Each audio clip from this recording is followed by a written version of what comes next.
ভবিষ্যতে প্রশ্ন উঠতে পারে বা আদালতে যাওয়ার সুযোগ থাকতে পারে এমন কোনো আদেশ জারি না করতে অন্তর্বর্তী সরকারের প্রতি আহ্বান জানিয়েছে বিএনপি। কোনো রাজনৈতিক দল নির্বাচন পেছানোর চেষ্টা করছে বলে অভিযোগ দলটির নেতাদের। বিগত 3 নির্বাচনে দায়িত্ব পালনকারী বিতর্কিত কর্মকর্তাদের আগামী নির্বাচনে দায়িত্ব না দিতে নির্বাচন কমিশনের সুপারিশ করেছে বিএনপি। রাজধানীর ডিপ্লোমা ইঞ্জিনিয়ার্স ইনস্টিটিউশনে বিএনপির প্রতিষ্ঠাতা শহীদ রাষ্ট্রপতি জিয়াউর রহমানকে নিয়ে লেখা বই মহাকালের মহানায়ক শহীদ জিয়ার মোড়ক উন্মোচন করেন বিএনপি মহাসচিব মির্জা ফখরুল ইসলাম আলমগীর। এ সময় তিনি বলেন, জিয়াউর রহমানের নামগন্ধ মুছে ফেলতে চেয়েছিল আওয়ামী লীগ, কিন্তু তা পারেনি। দেশে যা কিছু ভালো বিএনপির হাত ধরেই হয়েছে বলেও মন্তব্য করেন তিনি। জনাব তারেক রহমান আমাদের নেতা, তিনি সেই একই ধারা মানুষ। কিছু সংস্কার সেরে গণতন্ত্র পুনরুদ্ধারে অবশ্যই নির্বাচন হতে হবে বলে উল্লেখ করেন বিএনপি মহাসচিব।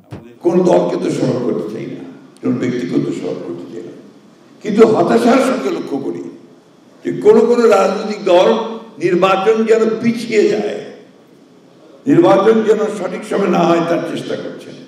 বিজলি কেবলসের স্কিন কোটেড ইনসুলেশন আগুন প্রতিরোধী। বিজলি কেবলস, নিরাপদ আজীবন।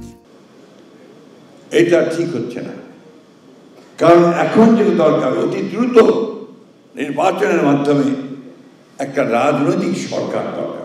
এদিকে সকালে প্রধান নির্বাচন কমিশনার এএমএম নাসিরউদ্দিনের সঙ্গে বৈঠক করেন বিএনপির স্থায়ী কমিটির সদস্য ডক্টর আব্দুল মঈন খানের নেতৃত্বে 3 সদস্যের প্রতিনিধি দল।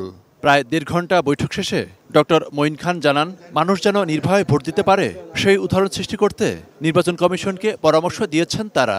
15 মাসে যে তারা সবকিছু সংশোধিত হয়ে যাবে এতটা আশা করা আসলে বাস্তবতা নয়।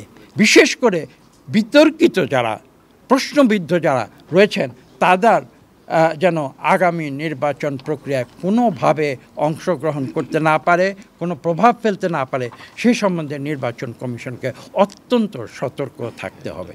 মনিরুল ইসলাম, ইন্টু, এটি নিউজ, ঢাকা।